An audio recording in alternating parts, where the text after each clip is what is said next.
दोस्तों, क्या भारत ने बांग्लादेश को आखिरकार एक सख्त संदेश दे दिया है? आखिर ऐसा क्या हुआ कि बांग्लादेश के प्रधानमंत्री के करीबी सलाहकार दिल्ली एयरपोर्ट पहुंचे, लेकिन भारत में प्रवेश किए बिना ही वापस लौट गए? और क्यों इस एक घटना ने दोनों देशों के बीच नए कूटनीतिक विवाद को जन्म दे दिया है? दरअसल हाल ही में बांग्लादेश के प्रधानमंत्री तारिक रहमान के नीति और रणनीतिक सलाहकार जाहिद उर रहमान एक आधिकारिक कार्यक्रम में शामिल होने के लिए भारत आए थे।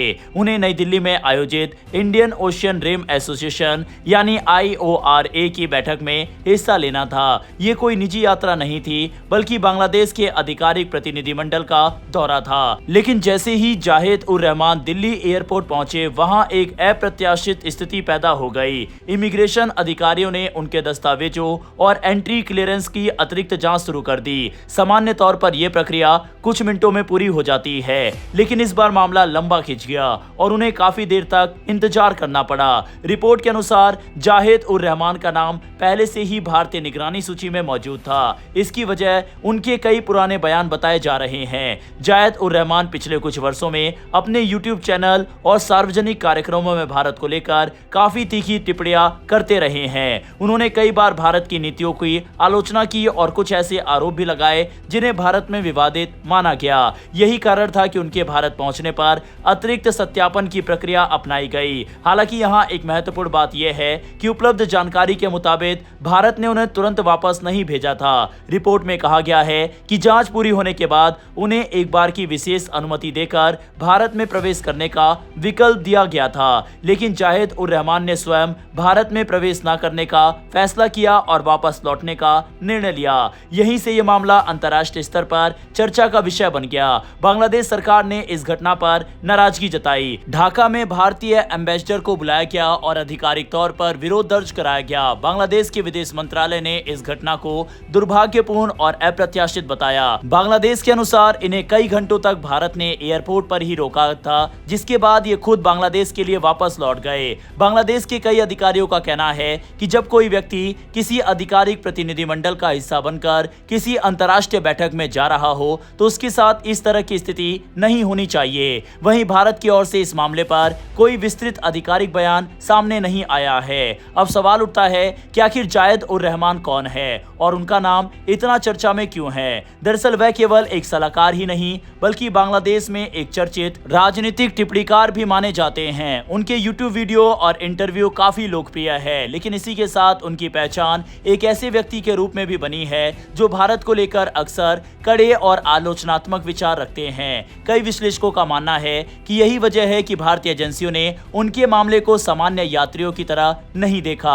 किसी भी देश की सुरक्षा और इमिग्रेशन एजेंसियां उन लोगों के बारे में अतिरिक्त सतर्कता बरतती है जिनका रिकॉर्ड पहले से विवादों से जुड़ा रहा हो। ये पूरा विवाद ऐसे समय पर सामने आया है जब भारत और बांग्लादेश के संबंध पहले ही कई चुनौतियों का सामना कर रहे हैं। पिछले कुछ महीनों में दोनों देशों के बीच कई मुद्दों को लेकर मतभेद देखने को मिले हैं। बांग्लादेश की नई सरकार की विदेश नीति को लेकर भी लगातार चर्चा हो रही है। खासकर पाकिस्तान और चीन के साथ बढ़ते संपर्कों को भारत में ध्यान से देखा जा रहा है। हालांकि ये भी सच है कि भारत और बांग्लादेश के रिश्ते राजनीतिक तक सीमित नहीं है। दोनों देशों के बीच व्यापार, ऊर्जा, परिवहन और सुरक्षा सहयोग के कई बड़े समझौते मौजूद है। लाखों लोगों के सामाजिक और सांस्कृतिक संबंध भी दोनों देशों को एक दूसरे से जोड़ते हैं। इसीलिए किसी भी विवाद का असर केवल राजनीतिक स्तर तक सीमित नहीं रहता। कुछ विशेषज्ञों का मानना है कि यह घटना केवल इमिग्रेशन जांच का मामला हो सकता है, जिसे बाद में राजनीतिक रंग मिल गया। वहीं कुछ लोगों का कहना है कि यह भारत की ओर से एक संकेत भी हो सकता है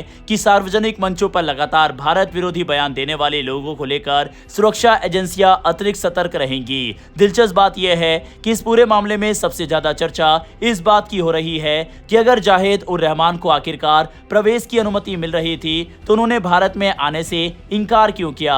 क्या ये व्यक्तिगत फैसला था या फिर इसके पीछे कोई राजनीतिक रणनीति थी? यही सवाल का स्पष्ट जवाब अभी तक सामने नहीं आया है। फिलहाल इतना जरूर कहा जा सकता है कि इस घटना ने एक बार फिर भारत और बांग्लादेश के संबंधों को सुर्खियों में ला दिया है। दोनों देशों के लिए सबसे बेहतर रास्ता यही होगा कि किसी भी गलतफहमी को बातचीत के जरिए दूर किया जाए, क्योंकि भारत और बांग्लादेश दोनों ही दक्षिण एशिया के महत्वपूर्ण देश है और क्षेत्रीय स्थिरता के लिए इनके अच्छे संबंध बेहद जरूरी है। आने वाले दिनों में ये देखना दिलचस्प होगा कि क्या ये विवाद यहीं समाप्त हो जाता जाता है या फिर दोनों देशों के बीच किसी भी बड़े कूटनीतिक मुद्दे का रूप लेता है। फिलहाल दोनों पक्ष अपने अपने नजरिए से इस घटना को देख रहे हैं और दुनिया की नजर भी इसी मामले पर बनी हुई है।